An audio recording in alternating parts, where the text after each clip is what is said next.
Welcome to Rapid Harmony. I'm Kyle Emmanuel Brown.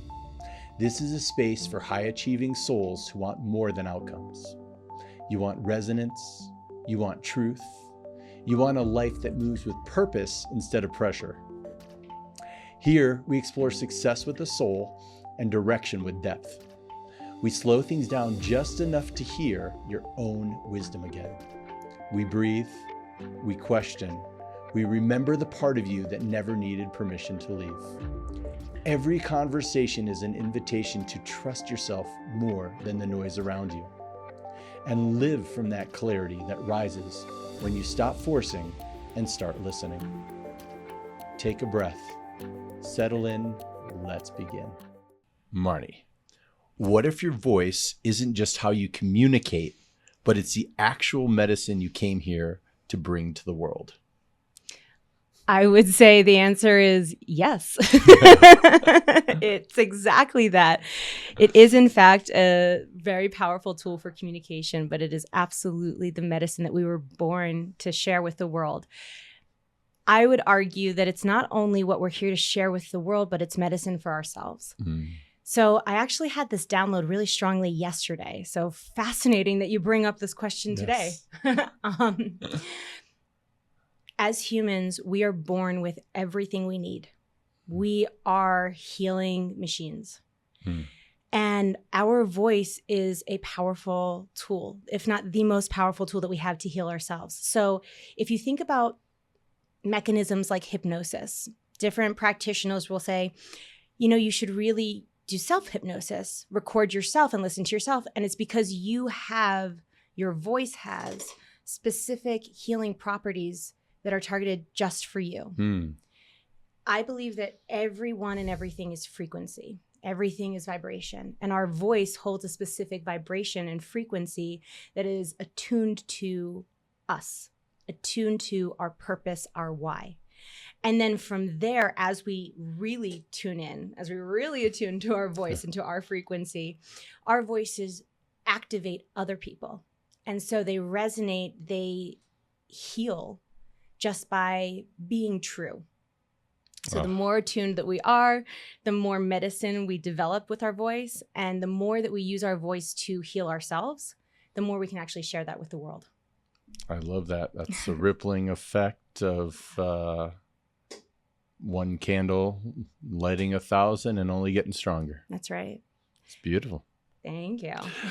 So today, on this Rapid Harmony podcast, I'm sitting with Marni Mae, a transformational artist, founder of Soul Songs and Bridge Music, and a voice activation guide who has spent 2 decades studying and teaching leadership, human potential, sound, and transformation. Marni's journey is wild in the best way. She went from high pressure world of corporate consulting with Accenture, Google, Fortune 500 companies into the deep soul reckoning where success, it looked good on paper, but felt misaligned in her body. That inner dissonance led her around the world into mysticism, indigenous healing traditions, and the science of sound, eventually bringing her to the Andes, where a birth ceremony with indigenous healer Mama Rosa cracked her voice open and revealed her life's work, which is why I'm wearing this nice little medallion today that we'll get into a little later. So today, Marni helps heart-centered leaders, executives, and entrepreneurs activate their voice, attune to their purpose, and amplify their impact through soul song ceremonies, transformational music, immersive live experiences, bridge music, and her 12-week program called Voices. The conversation is really about the voice benefit, the voice beneath the voice, the message beneath the message, and the frequency you came here to share. So, Marni. Thank you for that beautiful introduction. Wow. You are welcome. You are welcome. It's amazing to see the synchronicities. And I'm curious, when did you personally realize that outer success was no longer matching with your inner truth? Yeah. I was a corporate consultant. I was on the trajectory towards the white picket fence life. Came from a nice family from the Northeast, and we valued education, and my family was actually very oriented around mindfulness and yoga. My mom was a yoga teacher. We used to have different what do you call them? Like different traveling yoga masters and musicians would come and stay in our house. So I had exposure from a really young age to spirituality and to these expansive consciousness concepts. But I was more drawn at the time, based off of what I thought was going to get me the love I wanted in the world, towards the white picket fence life. Right. So I went to the right high school. I went to the right college. I got the, prestigious job with Accenture at a corporate consulting gig. And then I was at Google and I burnt out at the happiest place to work. And I realized that if I couldn't be happy at the happiest place to work, maybe this wasn't an environmental issue. Maybe it wasn't everyone else's problem. Right. Maybe it was me. And that's when I started to feel like there was a soul misalignment. Right. And I remember the moment that I decided to leave consulting. It was just going to be a break, an 8-month sabbatical. And I was very blessed that my team was very supportive of that. But when I said I was leaving, there was like something that lit up in my heart. It was like this light just expanded. And I remember I called my baby sister and she was like, "What is wrong with you? You sound so happy." And I was like, "I am happy." And it was like she could feel that through the phone. And when I could feel the juxtaposition from that experience of like, there's just this light beaming through me to this contraction that I was experiencing where I was, there was no alternative. Even though it felt like on a level it was scary, I knew I had to take the leap and see what was there. So when you're looking back, do you feel like your voice was suppressed during that time, or was it quietly singing some different song the whole time? Excuse me. So my philosophy is that everyone is music. Everything is music. We are all a song. We have a song that we're here to share with the world. We can't share that song detuned, right? So it's like if you go to an orchestra and the symphony is playing and they're out of tune with one another, like you're going to hear the song, you're going to hear the music, but it's going to sound a little off. I think I was on a level playing my song because I don't believe that anything happens that's not supposed to happen. Like I believe that everything unfolds perfectly. So to some degree, I was absolutely singing my song. And if I look back on my time as a consultant, the skills that I developed, the experiences that I had, all of that led me to where I am today. So I was singing my song, but I was singing it out of key, out of tune.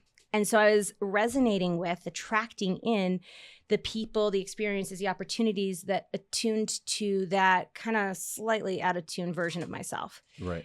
And it's funny because I think of it, it's like there's this fine line when it comes to being in tune or out of tune. And you're not, you either are or you aren't. You're either in tune or you're out of tune. If you're out of tune, you might be like a little out of tune or a lot out of tune. And so there were moments where I was just like a little bit out of tune. And so I kept going. But I had someone share this analogy with me where if you're a pilot and you're like just a degree off on your chart, like you're going to end up in a totally different city or potentially a different country than where you originally intended to go, right? And so that was what was happening with my detuned song at the time. And when you ask if my voice was shut down or if I was singing a different song, I talk about blocks to the voice a lot. And my voice was blocked based off of a lot of fears that I was holding. Right. For me personally, I just want to be loved. That's like my big thing. And I wanted to be accepted and do whatever it took for that to happen. And so I think that my voice was blocked because I would say things in order to gain love. I would say things because I thought that was who I was supposed to be, or it's what resonated with the version of me that was a little bit out of tune. I was still using my voice in different ways. And, you know, we can talk about this more, but I was rejected from every singing group in high school. So I stopped singing. And I think that what stops us from singing is the same thing that stops us from authentically sharing our voices, regardless of if you're a professional singer or not. If you're not singing, if there's a block that stops you from being like, yeah, I'm going to sing, it's the same thing that's blocking you everywhere in your life. So because I stopped singing, because I was focused on saying what I thought I needed to say to be who I thought I needed to be to get love, I would say, yeah, my voice was definitely blocked. Right. Yeah. So what do you feel that you had to grieve in order to become this person you are right now? Oh, wow. I've grieved a lot. And really recently, actually, I've been in an even more humbling, deeply grieving process of the experiences that for many years I had perhaps bypassed or told myself I was okay from. And I think that's a pretty common survival mechanism, right? Like, definitely. Let's just keep going. We're fine. Like, keep it up. And I had a story that I'm strong. I'm strong enough. I can handle it. Not okay for someone else, but like, I'm tough. I got this. And so I've had to grieve a lot in terms of past relationships, the ways that I didn't respect myself, the ways that I didn't honor myself as a sacred vessel, right? The people that I let into my field, the men that I let into my body, like all of it, all of that was a big part of not respecting or understanding the value of this spirit that, I steward. And so there's a big grieving process around that. Right. When I was 24 or 25, I got engaged, and I was engaged to a man who turned out to be gay, and he was cheating on me with 14 men. Whoa. I know. It's a crazy number when you throw it out there. Yeah. And I've done a lot of grieving over the version of me that would be in relationship with somebody who couldn't fully love me because I didn't fully love myself. Right. Yeah. And so that has been a big grief experience. And as I've shifted from being angry and upset with myself for the experiences that I've grieved to acknowledging that they were each moments that brought me to where I am and perfectly designed, I've been able to genuinely feel the sadness or the grief while also seeing it's actually incredibly empowering. And my story brings me to here where I get to support other people. So there's that. And so that experience was a bit of a heartbreak that turned into a heart opening. Absolutely. And I'm curious, was it also a part of a new level of spiritual awakening for you? 1,000,000%. If I could go back and change it, I wouldn't, because from that experience, I shifted. So we were together. We met actually at my final round interview for Accenture. So my professional career I went to Vanderbilt. And when I came out of Vanderbilt, right away, I got a job at Accenture. And my final interview, I met Michael. And so, bless him. I love Michael, by the way. Right. Great guy. Terrible things that happened between us, but great guy. So when we met, it was the very beginning of this new chapter in my life. And so we were together up until we actually traveled the world together for 10 months. We came back and started consulting. And when we came back, that's when I found out that he'd been cheating. And so we broke things off. I went back to consulting, but something in me fundamentally had shifted. It was like a veil had been lifted from my eyes, and I couldn't possibly go back to the life that I was living, which was a life of like, I'm lying to myself to be this version of me that I thought I was supposed to be, that I wanted deeply to be.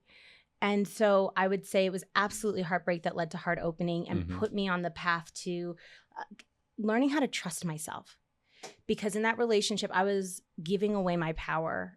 I was giving away my faith in myself. And when that happened, it was this wake-up call, like, holy moly, you really gave away your power here.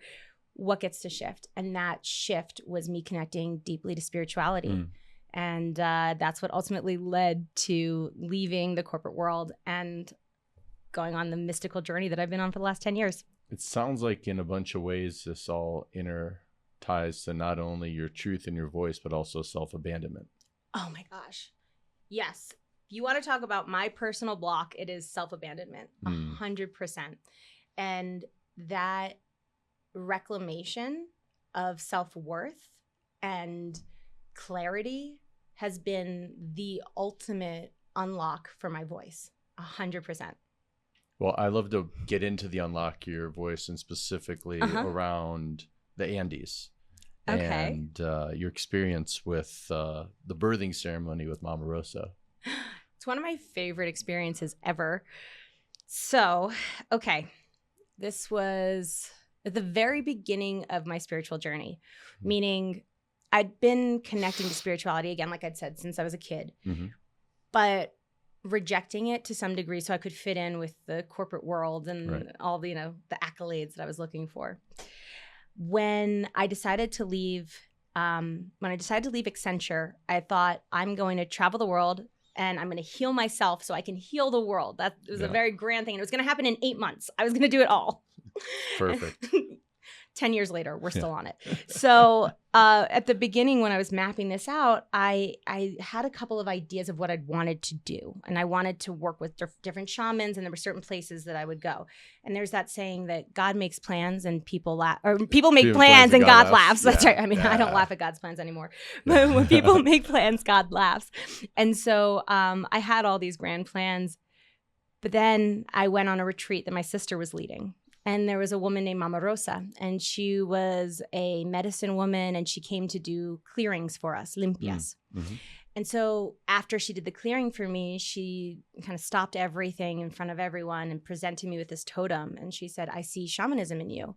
Why don't you come live with me? We can activate this together and learn together. It's like, yeah, okay, I will do that. And so I was living with her in this concrete house with, at the time it had no hot running water. She would give me these like baths that she would make with herbs and hot water over the stove. And then I'd, pour them over my head. It was just this like magical experience. But one of the really cool things about her was that she worked in a Western hospital. So she's a midwife. And part of her midwifery she would do in the indigenous communities at homes, but as an effort to minimize mortality rates amongst the indigenous community, they brought indigenous healers into the Western hospital. Oh, wow. Yeah, so cool. Yeah. So cool. So Mama Rosa worked at this hospital, still does.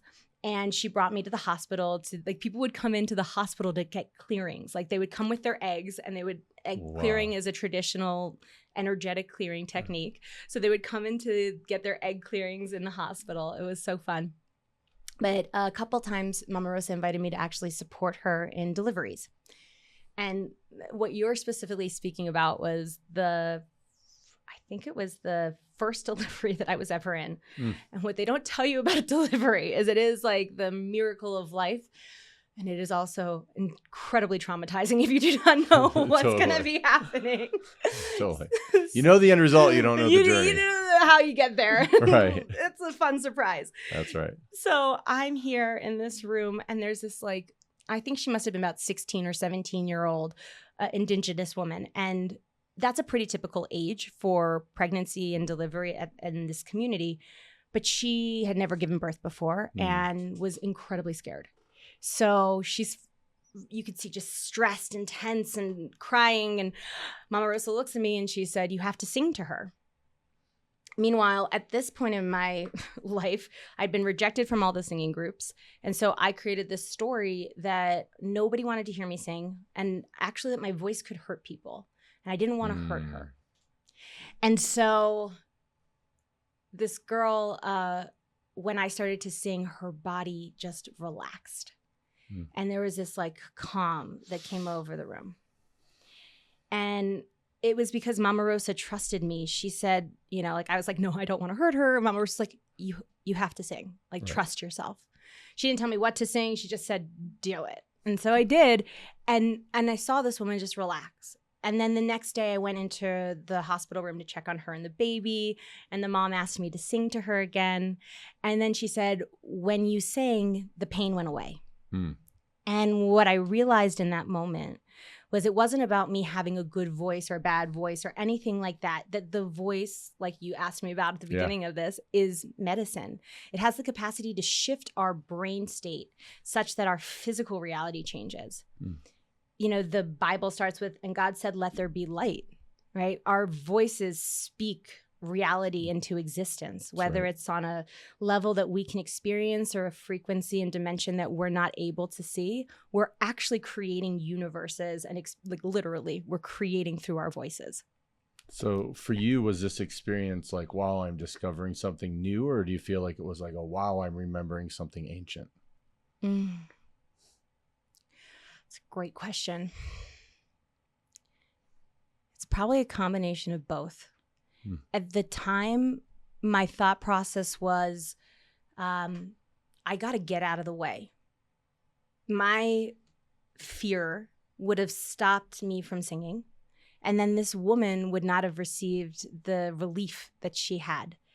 And I realized that life is so much bigger than me. My voice is so much bigger than me. And that's for every single person. Like, you have a message you're here to share, medicine you're here to share. And when you stop sharing your voice, you're actually selfish. You're doing a disservice. And if you don't do absolutely everything you need to do to get your message out in the world, like, it's the most selfish thing that we could do. And so I think that it was this like aha moment for me that felt like very new, because it was totally different than the way that I'd developed up until that point. Right. When it comes to the music itself and activating the voice itself, I mean, that's ancient. Yes. There's a few levels that I think to share about, right? The first is lineage and ancestry. So what I've done is I've gone around the world and studied across different cultures and mystical traditions. And across the different traditions, there are a few things that I found commonplace in all of those places. One is a connection to the elements. So getting around the fire, connecting to the wind, to the water, to the earth, to the ether. So there's that connection to the elements. Another is a deep connection to community. Yeah. So not healing alone, coming together in circles, especially around the fire, right, and in ceremony. And then the third is music and dance. So they all have some relationship to singing, to dancing. This is part of what heals. And so I would say that from this remembering, it was this like reconnection, and especially living with Mama Rosa, to what's been carried on through lineages and generations across different cultures and across different traditions. There's also like, part of the voice activation, like the voices course that I teach, one of the big modules is connecting to our lineage. Right.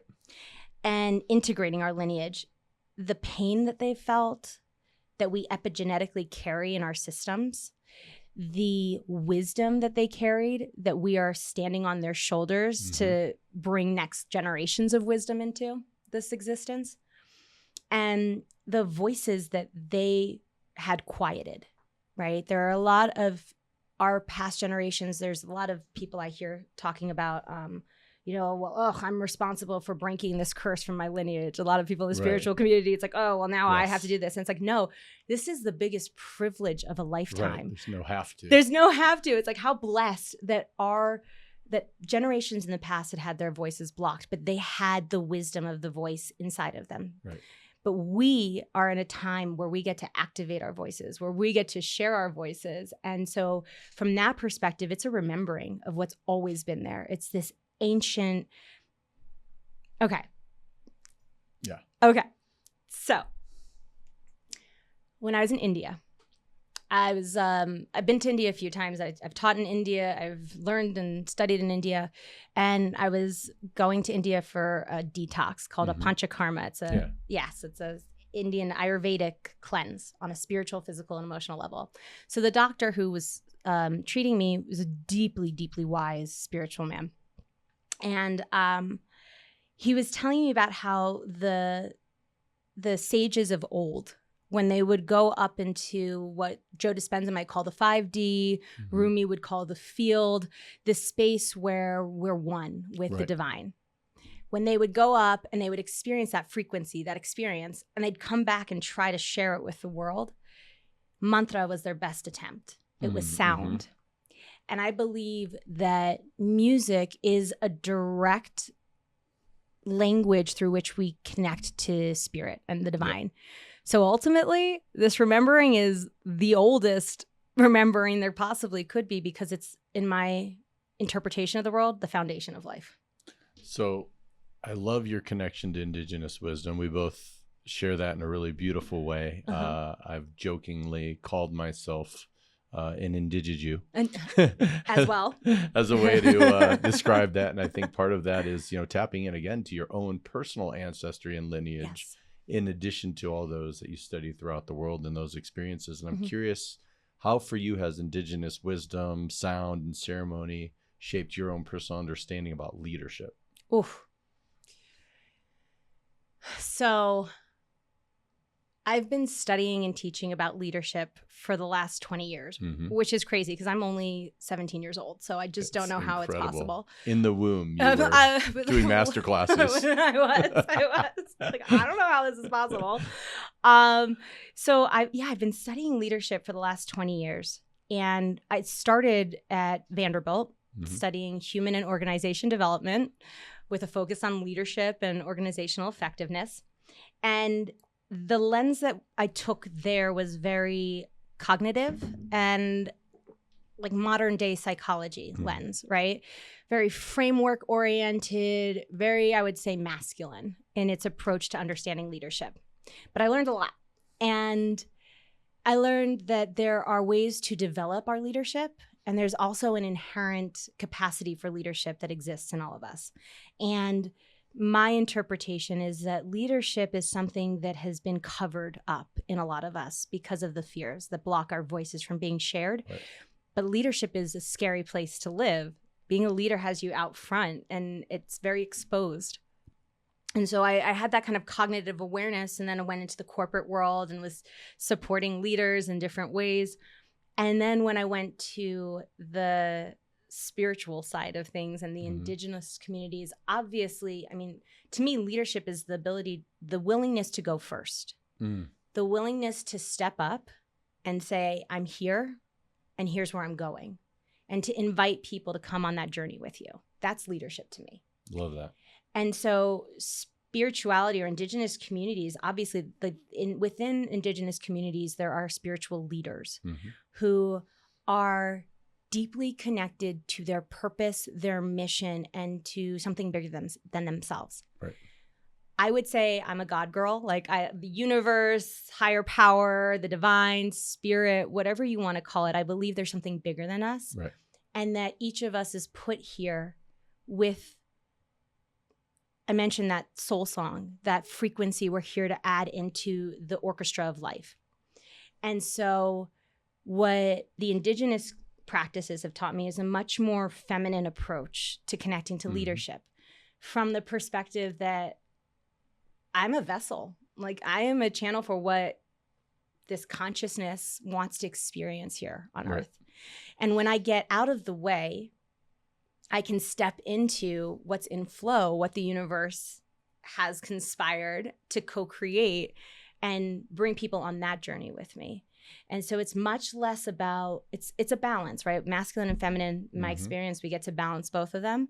But it's much less about being in the head and the frameworks. Yep. And it's much more about the trust, the surrender, the clearing our channels so that we can be the most accurate and clear vessels for whatever wants to be co-created through us. Absolutely. And that's the hollow bone concept within medicine, which is so powerful. I'm not familiar with the hollow bone concept. It's the idea that as that channel, which we all are, to tune in as a receiver of information, insight, is that we have to become that hollow bone. We have to clear ourselves of all of these blocks and concepts. So like a hollow bone, the information can channel right through us. Yes.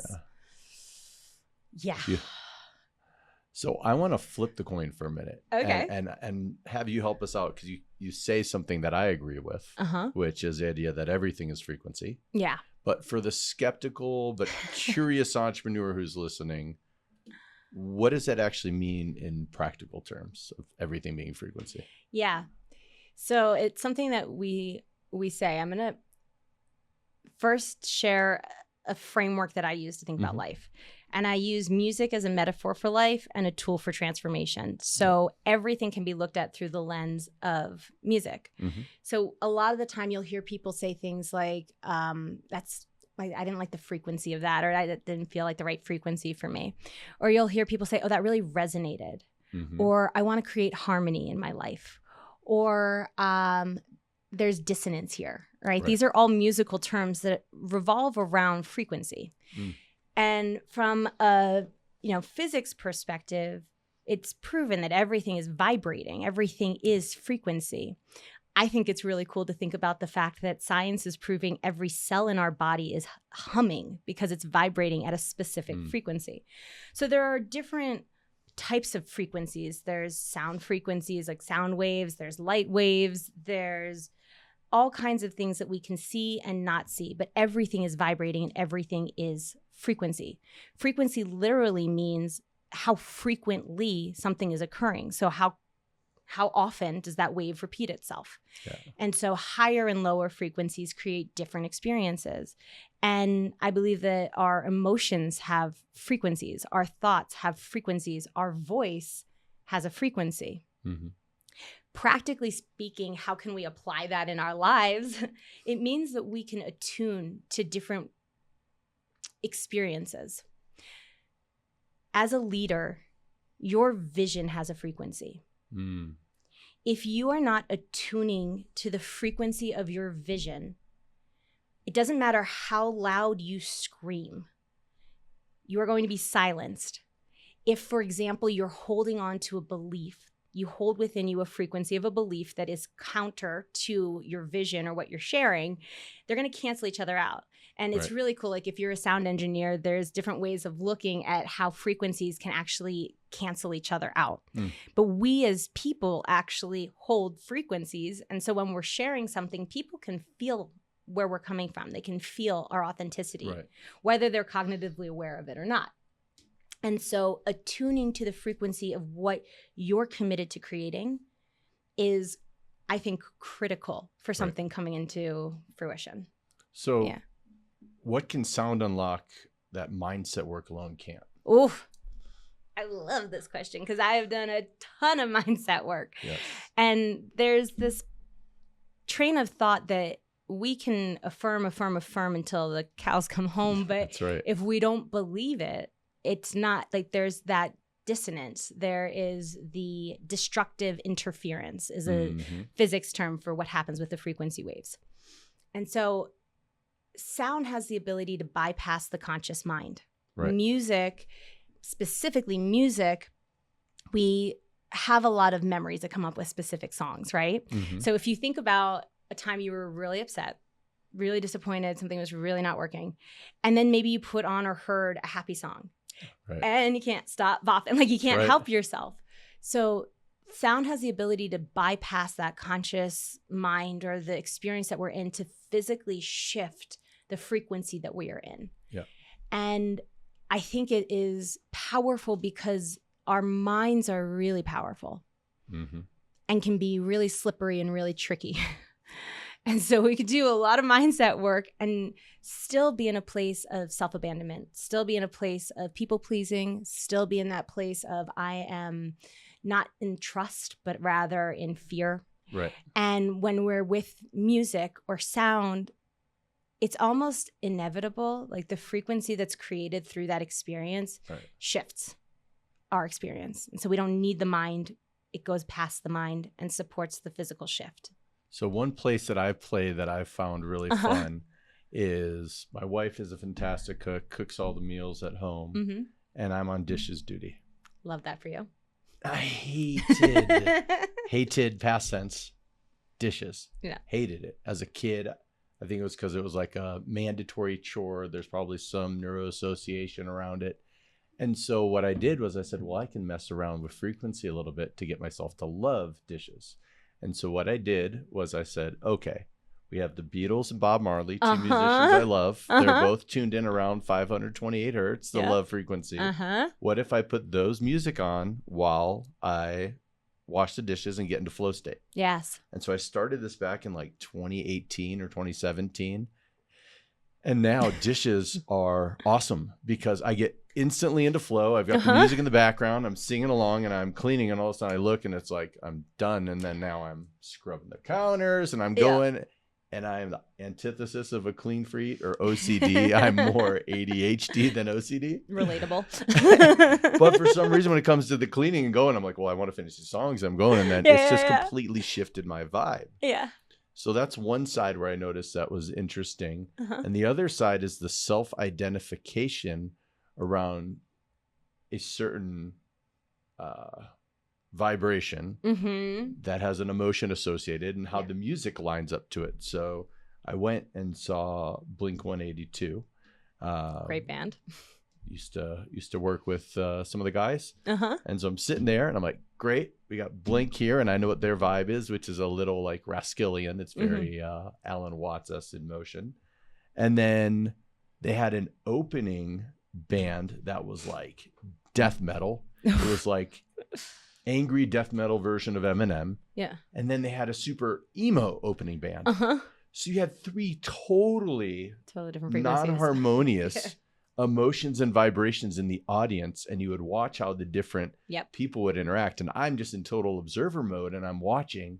The Blink people are there, and they're just like, oh man, you know, we could be at a sports game, and we're just loving it right now, even though there's nobody playing a sport. And then the angst people were like, I just want to break this entire stadium in the chairs. And the emo people were just sitting there really sad. They're kind of like the sad emoji going like, it's been a really hard day. Okay. Oh, that's your kind of music. That's interesting. Hopefully this will end soon so I can, get onto my music. And it was amazing. Yeah. The dissonance between, I'm like, how did these three all pair up? Yeah. So from your experience, do you think that there's emotions around certain frequencies and vibrations and that music can completely shift you positively and negatively? Yes. Short answer, yes, 100%. I love that experience. I'm curious from your perspective, if by the end of the concert, there was any level of like integration or coherence that came about in the audience. Yes. I was watching for that. Yeah. So Blink finishes off. They're the main show. I think I saw, number one, the angst people. It's like they'd taken the edge off. They didn't want to punch anybody. So I got a lot less death stares. And the emo people, I think I saw them like wiggle their fingers a little bit, maybe like a little bit of shoulder movement while the Blink was on. Yeah. And I think the highest vibration will shift the lower vibrations, very similar to a really high vibe person walks by somebody who's in sadness, smiles, make eye contact, goes, hey, how's it going? Usually that will raise their vibe a little bit. Yeah. Unless they're in anger, and then they'll be like, F off. But if they're in sadness, it lights them all up because of coherence. Well, that is the power that each of us has to embody a specific frequency and then share it with the world. Yeah.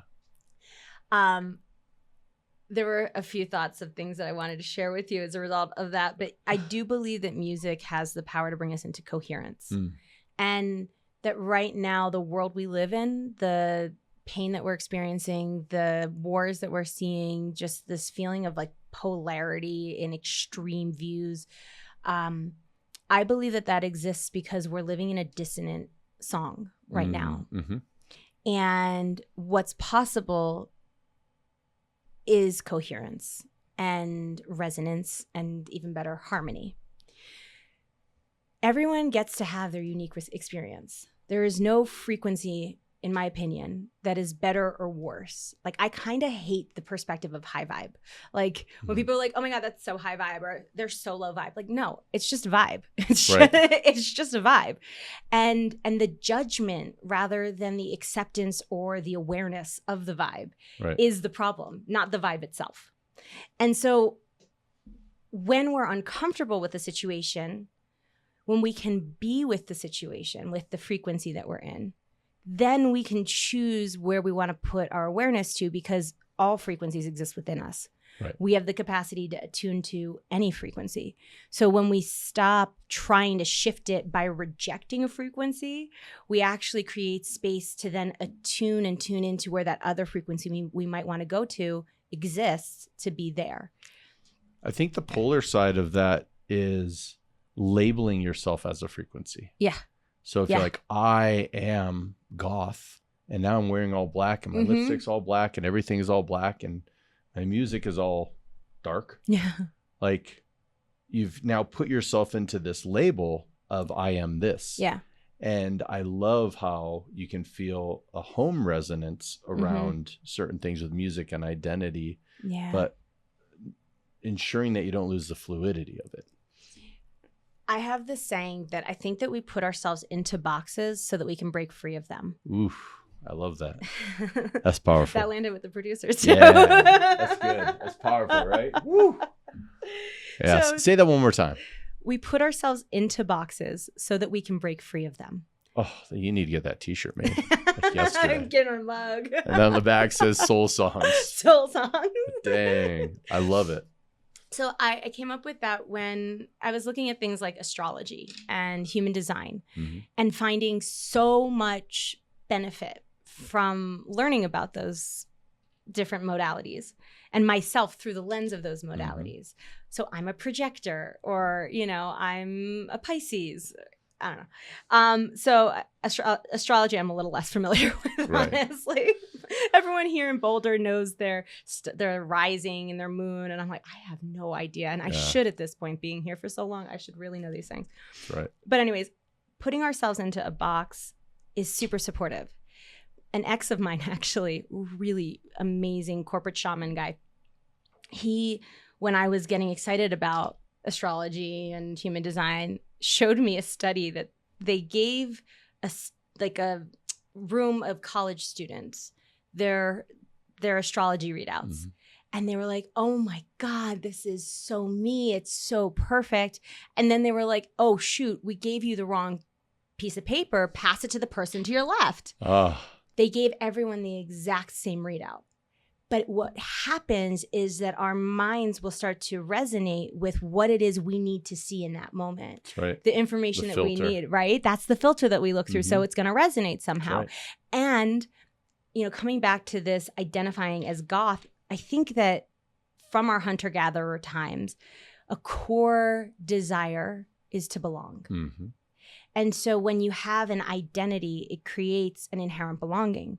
Being Jewish, I can go to a Chabad anywhere in the world and they're going to welcome me in and give me a meal if I need it, right? So when you have an identity, there is an inherent acceptance and belonging. Right. And so I think we put ourselves into these boxes, especially in times, if you can imagine, I can remember a lot of times where I felt overwhelmed. Right. The world felt too big around me and I didn't know where I was going, especially as a leader. My God, it's like everybody has a demand of you. You have this vision, but sometimes it's clear. Sometimes it's a little fuzzy and what's happening here, right?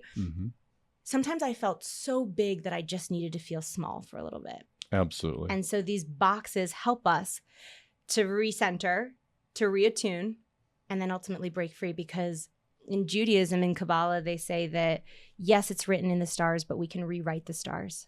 And so I believe that. I believe that we are here co-creating with the divine. And so, yeah, I think that's what I got right now. I love it. I love it. At our subconscious level, 3 of the big uns that pop up for belonging are unsafe, unworthy, unwanted. Yes. And when those are popping up, one of the greatest things you can do is find some form of a tribe. And that is part of remembering we're also part of the animal kingdom. And we are a communal animal. We're not a lone wolf. And wolves aren't lone anyway. So it really isn't. Just like lions aren't kings of the jungle, because they don't even live in the jungle. So remembering that we are a communal species as a mammal, and that's important. We are meant to belong. Yeah. I want to move ourselves over into the soul song. Okay. Let's soul song. Yeah, that's my question for you. What is a soul song? What is a soul song? Okay. I don't know. I'm still figuring it out, quite frankly. But here's what I've got so far. About 5 years ago, I was living in Mexico, and I was walking what's called the Camino Rojo, or the Red Path. And it's a native tradition. The way that we were walking it included sweat lodges, vision quests, peyote ceremonies, and sundance. So these are 4 ceremonial traditions. Temazcal, or sweat lodges, we would be in almost daily, if not a couple times a day.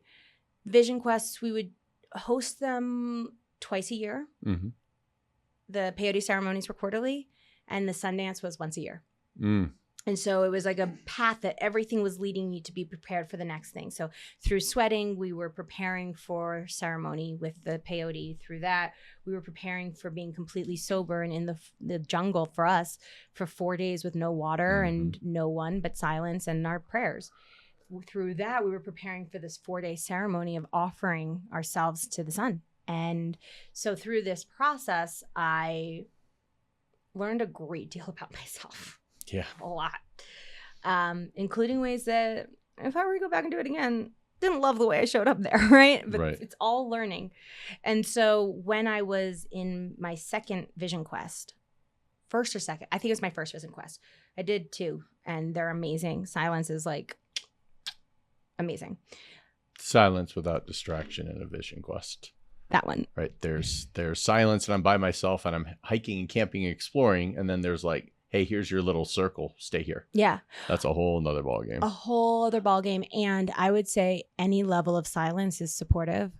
It's amazing. Because, you know, when people think about the voice and they think about the throat, chakra, for example, and the yogic tradition of chakras and energy centers, when we think about the throat, often people think about the ability to express and communicate, but it's intrinsically linked to our ability to listen and our ability to not speak.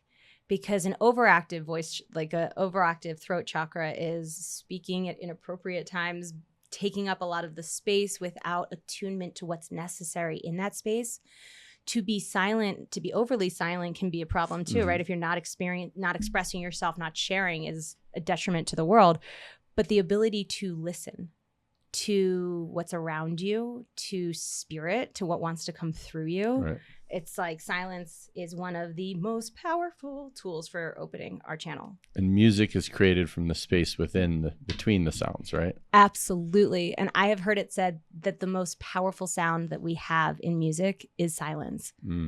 It's that gap. Like when you have like right before a drop and you take out all the music, and then it creates that tension and all of a sudden it drops in again. Like, oof, silence is a powerful tool.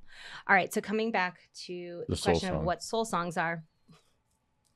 My ADD loves a roundabout conversation. Okay. When I was on my vision quest, I started hearing music around people. And I had the opportunity to decide I was either going crazy, like schizophrenic style, or that there was something else available in this world, another way of experiencing life than what I had before. And that's when I started to understand that everything is music. At the foundation underneath everything is song and sound. Right. And so soul songs, I interpret them as your essence in form, in song. And because we're all frequency, it's a tuning fork. When we're out of attunement, remember, that's when we get a little off course and we start attracting in the people, the experiences, the opportunities that are aligned with something, but maybe not our highest purpose, why we're really here. So these soul songs serve as tuning forks because like we've talked about before, music has the capacity to actually shift our frequency.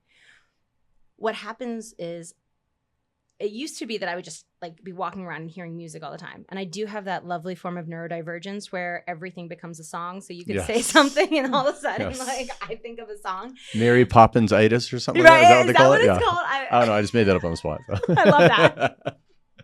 So yeah, so I have Mary Poppins-itis and it's a tick where like I'll be walking down the street and singing because someone said something that reminded me of the song. Life's a musical, hey. Life is a musical and I'm just a player in it. So yeah, I was hearing this music around people all the time. Now I can taper it. I can hear it when I need to and not hear it when I don't. But my interpretation of soul songs is that everything has one. Your vision has a frequency. It has a soul song. Your relationship has a frequency. It has a soul song. The baby that I'm calling in at some point has a frequency, and I found her soul song. So everything has a song. And I believe that what's stopping us from sharing our voices, what's stopping us from having the most vital, harmonious life in the world is that we forget that we're music. We forget that we're a song. And not only that we're a critical song in the universal song.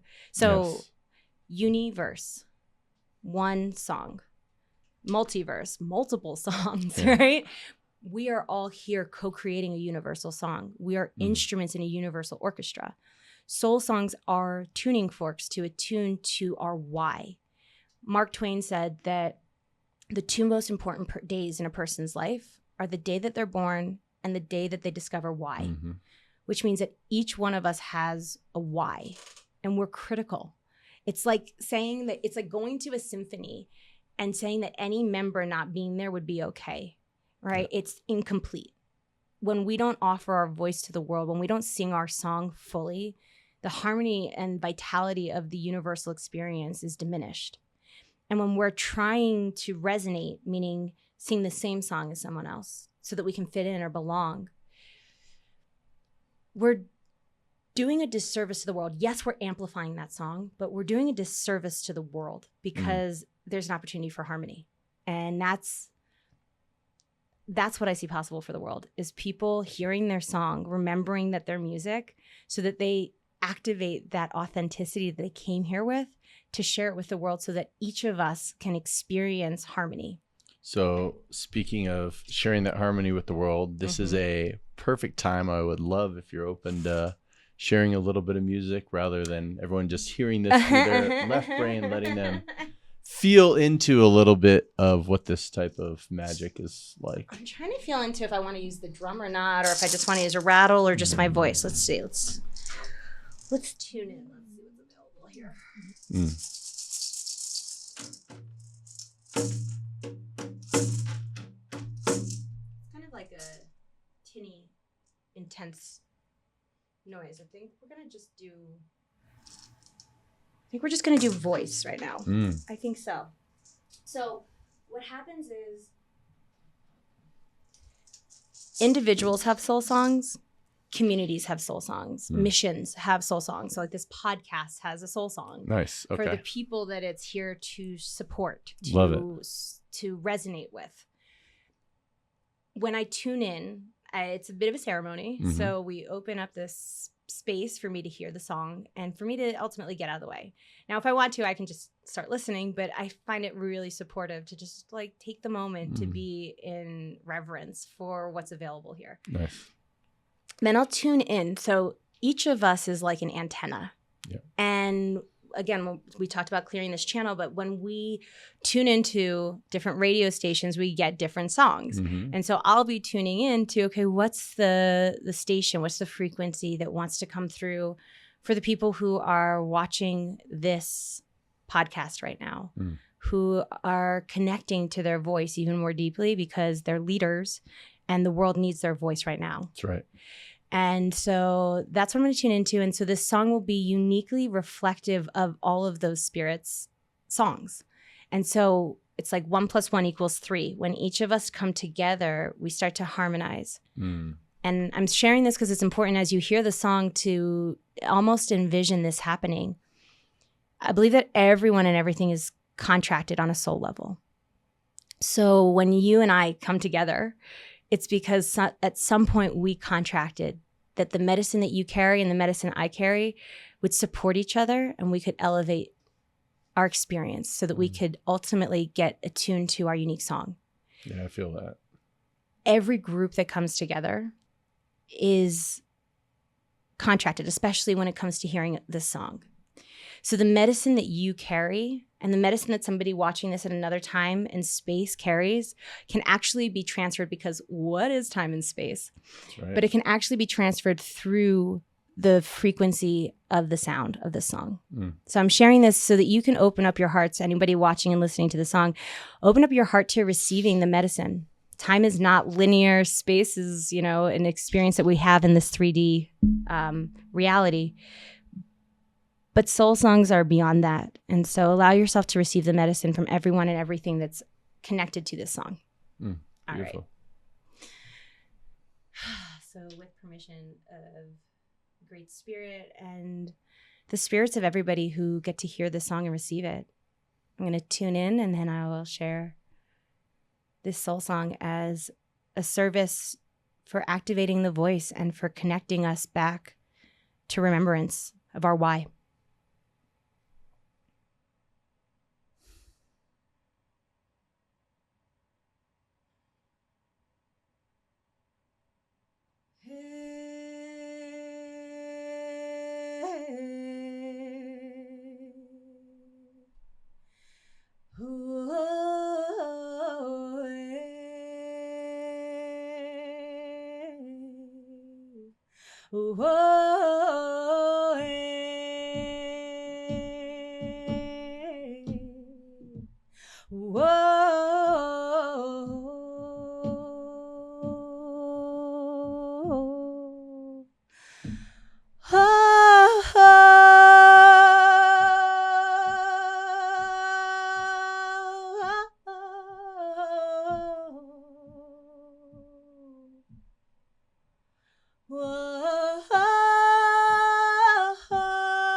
The electricity I was feeling move through my hands was insanity. It's wild. It's like right? zapping myself. And you may not be feeling this at home. And hopefully, if you're driving and listening to this, you pulled over.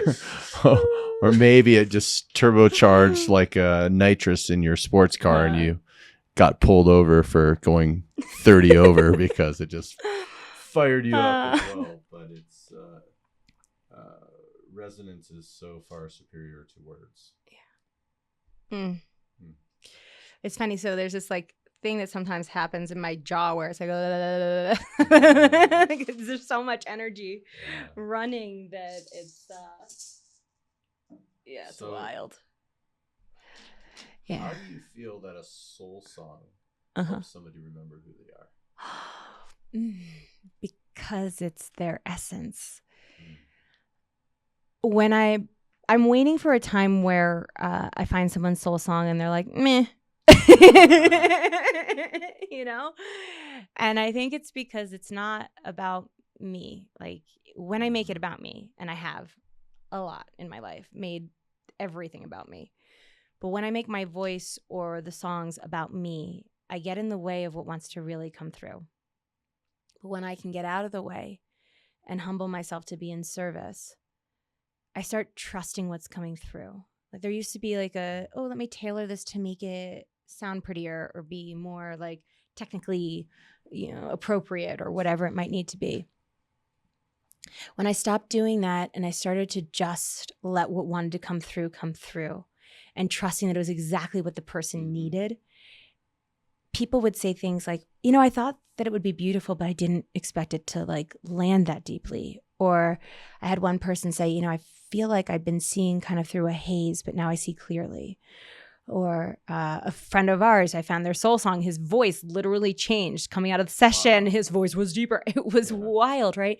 But what's happening is it's beyond anything that I can cognitively understand. Right. And that's where my consultant brain has to get out of the way and my spiritual faith comes into play.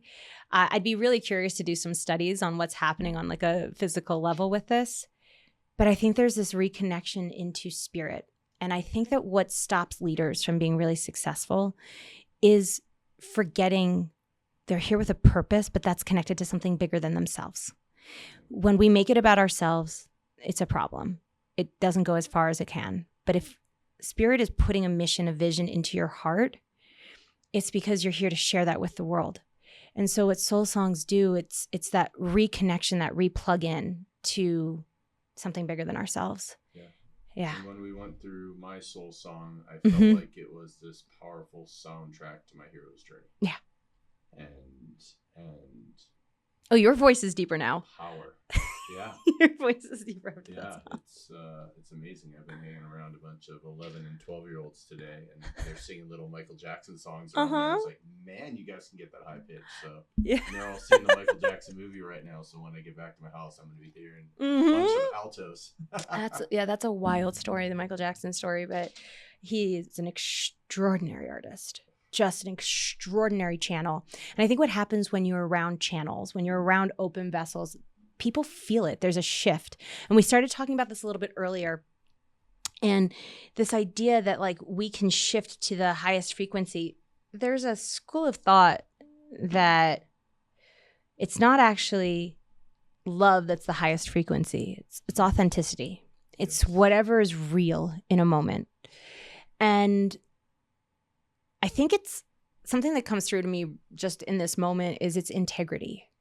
So whichever frequency is in the most integrity in that moment will be the one that shifts the rest of the room.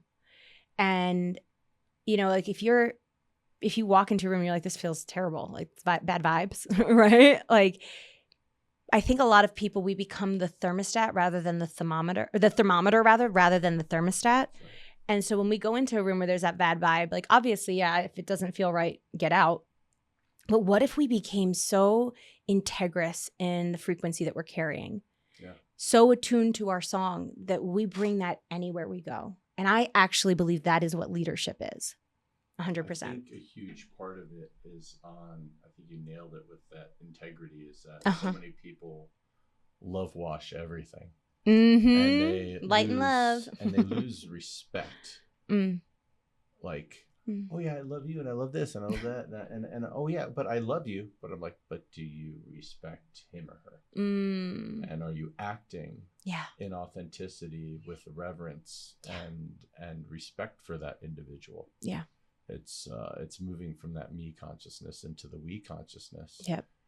Which is a perfect transition into voices, plural. Oh, yes, voices. Oh, wow. So have you done this before? Voices, maybe. So who's it for and what transformation does it create? Yes. So Voices is my community course. It's online and it's a voice activation course. And it's specifically for leaders, people with a powerful message to share with the world who are ready for that message to land with impact at a bigger reach. So whether that's you're looking to speak on bigger stages, or you're looking to, like, you've already had a successful message, but you're looking for more people to hear it. Right. It's for leaders to not be alone. We talked about how leadership can feel scary and lonely, but leaders aren't supposed to be alone. I mean, most of us are in masterminds and we try to find our tribe and our communities in different ways. Voices is a place where leaders can come, be real, be authentic, and elevate together, where we recognize that you have a message, and by not getting out of the way to get it to as many people as possible, we own, like, yeah, that's selfish. That's right. So we're here to be in service. It's people who are ready to be in service at that next level of impact. And what happens, like we've talked about before, is when there's something inside of us that doesn't resonate with the truth of the message we're here to share, it creates static. It creates that, oh yeah, sometimes I'm connected to my why, but then sometimes I feel like I'm not, mostly because we're making it about ourselves. So it's that connecting, opening to source, to that channel, so that, like, I can go into any situation and trust that either I'm going to have the answer or I'm going to figure it out or know what to say, hey, I don't have the answer right now, but let's navigate it this way, right? Yeah. And I think that is what leaders need in order to speak on that next level. And in this time of AI and mass production of content, resonance is it's off if it's artificial or digital. Ooh. It's not your actual unique frequency. Yeah. It may look and seem like you, but if it's not you speaking your actual authentic truth, I think when people are out of resonance, that's the biggest reason why so many entrepreneurs get imposter syndrome. Yep. And a lot of times we'll be like, oh, we all have this imposter syndrome. It's okay. And I like to flip that and say, well, you're acting like an imposter. Right. And you're manipulating and deceiving and dehumanizing the person on the other end. So I don't give a crap if you have a 7, 8, 9 figure business. I don't care. If you're completely out of integrity and you're not resonating with your soul's mission. And that is the point of Voices. So we use music. We use these soul songs each week to attune to a different module, a different element of what blocks our voice and what we need to do to open it. And so using music together is a really powerful tool, attuning each week that we come together to that soul song so that we get more tuned each moment.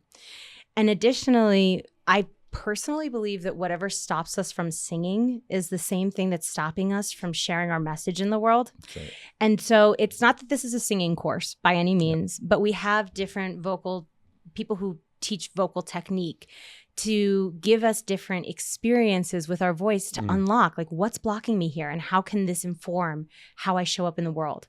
And different things like, okay, I love this one. Did you know that where you place your voice establishes or diminishes your credibility? No. Yeah. Interesting. Yeah. So there's resonance, there's frequency, there's vocal placement. So right now, my voice is out front. I'm lovingly and generously sharing my voice. And what that represents is not only confidence and credibility, but it's a connection. So when somebody's voice is, and I'll show you what it means to not be out front, but when someone's voice is out front, I'm sharing it with you. And because we've established that we're, as humanity, looking for belonging, that feels safe. It's creating a bridge. It's creating the bridge. Yeah. Now, if I come back and I put my voice at the back of my throat, ooh, and I start to have this kind of like froggy thing, I feel like I did something wrong. Right? I feel like I just cut all energetic connection to you. And now I'm looking through my head going like, crap, What what did did I I do? do? Right. God, did I forget to take out the trash? Right.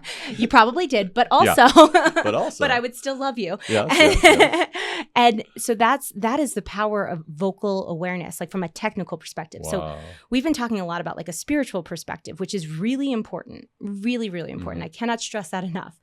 And the technical elements of it are really important too, because our fears, our blocks, our resistances show up in our voice in different ways. There's an exercise that we do in the course that my voice coach taught me, where you tone to each of the different chakras, each of the energy centers, and that's a warm-up. And what would happen is at certain energy centers where I would feel a block, where something wouldn't be right, my voice would crack. It was wild. And all of a sudden I'm crying. It was this like whole experience.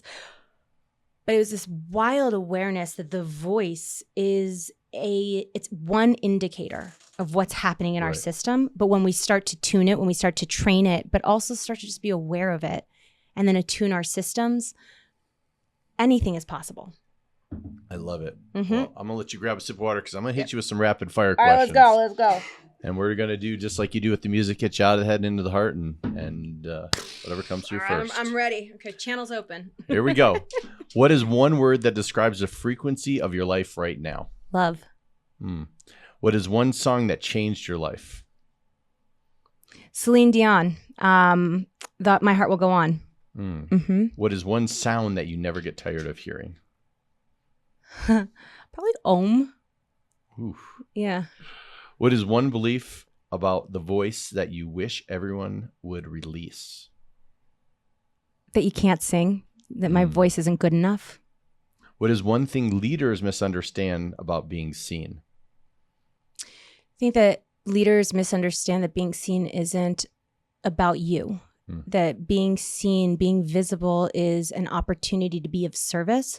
And that when we make being seen about ourselves, it creates a dissonance that creates dysfunction. I love that. What is one body signal that tells you someone is not in their truth? Oh, reverse. I know when someone is in their truth because I have a light up. Like there's like these tingles in my body. Yes. I don't have the no. It's like if it's not a yes, then it is a no. That's right. Same. Yeah. Very clear sentence. So I feel that. And I'm just like, yep. This is coming solely from the head to try to accomplish something versus try to connect. Yep. What is one practice you return to when you feel disconnected? Singing. And what is one sentence every heart-centered leader needs to hear? No pressure. Your message matters, your voice matters, and you matter now more than ever. Two more. What is one thing music can do that words can't? Create coherence through play. And what is one thing your soul is singing right now? My soul is singing gratitude for the opportunity to connect with my why and to be in service with other people through that why. I love it. So in resonance with everything we've gone through and experienced today, I'm going to let you ask me a question. What is one thing you would love to know?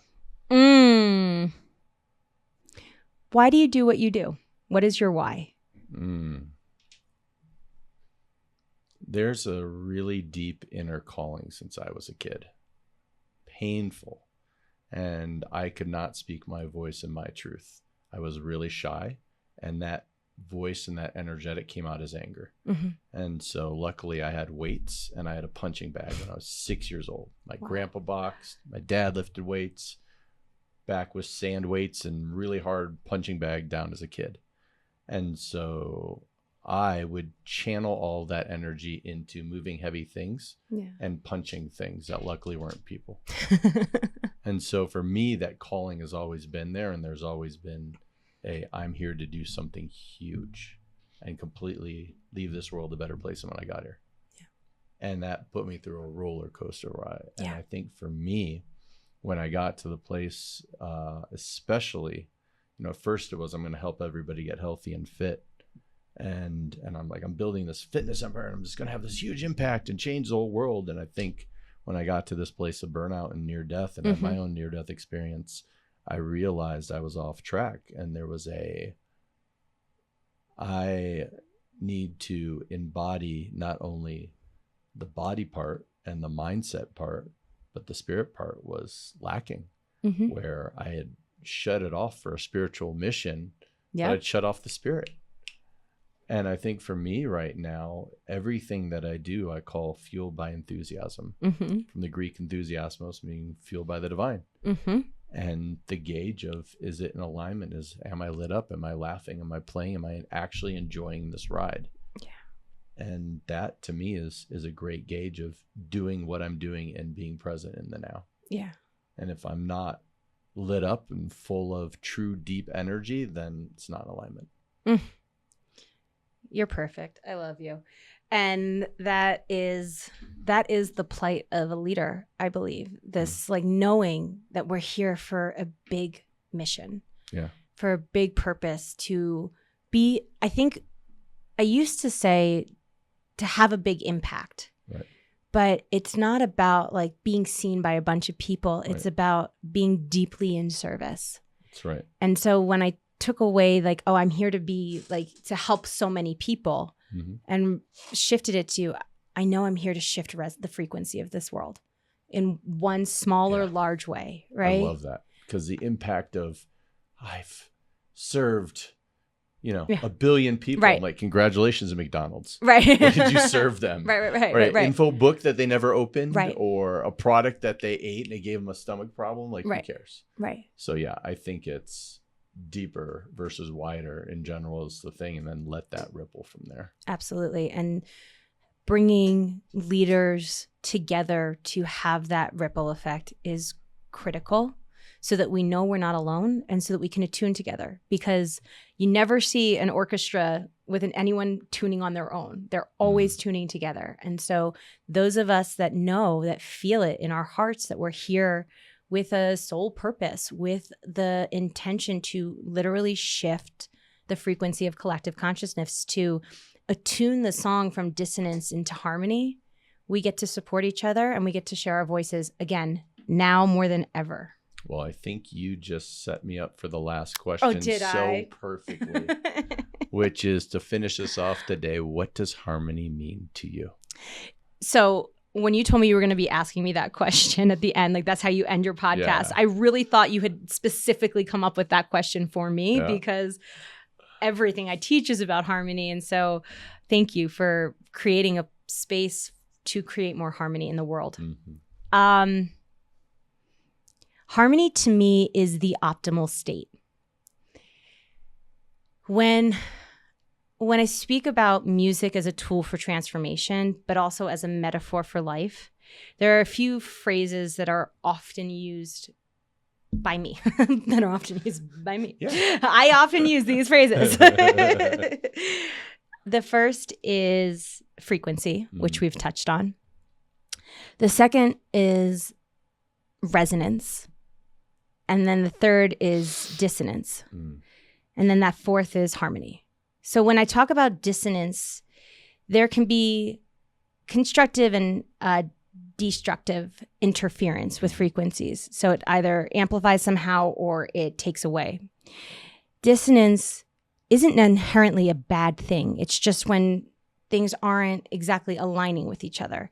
But sometimes we need that dissonance to shake things up in the world, right? So it's not bad. There's no judgment on it. It's just, I wouldn't want to be in a dissonant song for a very long time. No. Maybe just like a little bit to shake things up. That's right. When we talk about resonance, it's two sound waves that are the same. They amplify each other because they make each other louder because they're both there. And when something resonates, it's like, oh yeah, I feel that same thing that you feel, right? Like I'm with you on the same wavelength. We talk about wavelengths, right? I'm on the wavelength with you. And resonance is amazing, and it helps you like draw in the people, the experiences, the opportunities that are here to bring your vision or whatever it is you're vibrating with into reality. But what's even better is harmony. Harmony to me is an amplification, but it's this ideal state of sovereign parts coming together. Love that. To create something even more whole. So if you think about the ideal relationship, it's not two people meshing together and becoming the same person. It's two sovereign parts, two sovereign people coming together. Your purpose is still your purpose. My purpose is still my purpose. But when we come together, we amplify each other's purpose. Yep. And we're singing our own songs, but they sound real good together. That's I think why harmony in songs is so magical. I mean, like, I have this exercise I'll run people through where we'll start with one note, one person singing one note, and then multiple people singing the same note. Mm-hmm. And then we break it out into different parts coming in. And then we take a part back, and then it's just two harmonies. And then we take one part back, and then it's just that one part again. And there's this feeling of emptiness when you take away harmony. There's this like sadness, this like missing piece. And so harmony to me is the ideal state of the world where each of us is sovereign and sharing our unique song and creating this new song, this new experience that resonates, but also creates something even more expansive than we could have possibly created on our own. I love that. And this mic is attached, or I drop it for you. And so for everyone listening at home, first off, thank you for coming and spending the time in this incredible journey where we lost track of time and space, which is the way we want to go.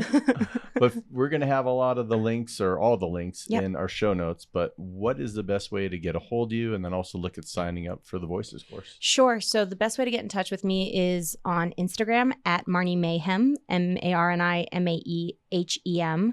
And that is because my middle name is May. And one time a friend said, "Oh, you're absolute mayhem." And I was just like, I love that. So perfect. Marni Mayhem.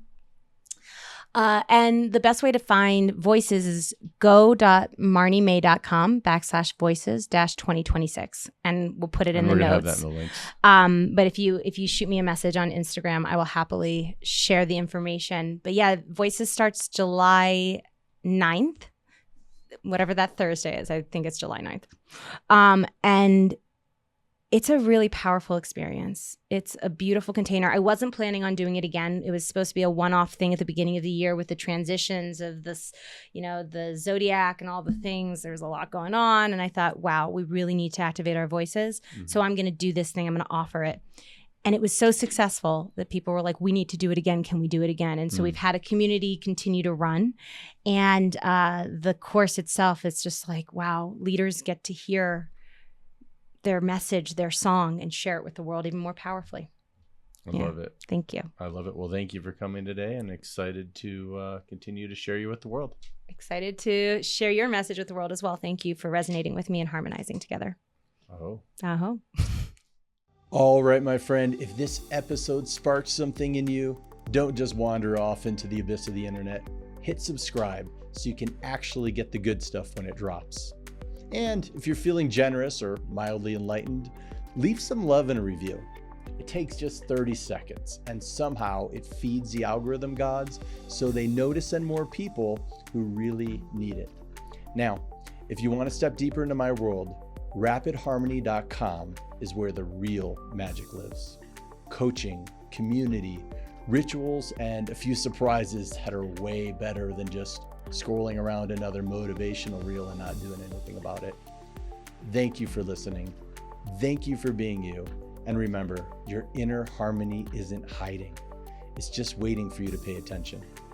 I'll see you on the next episode. Now go subscribe before you forget.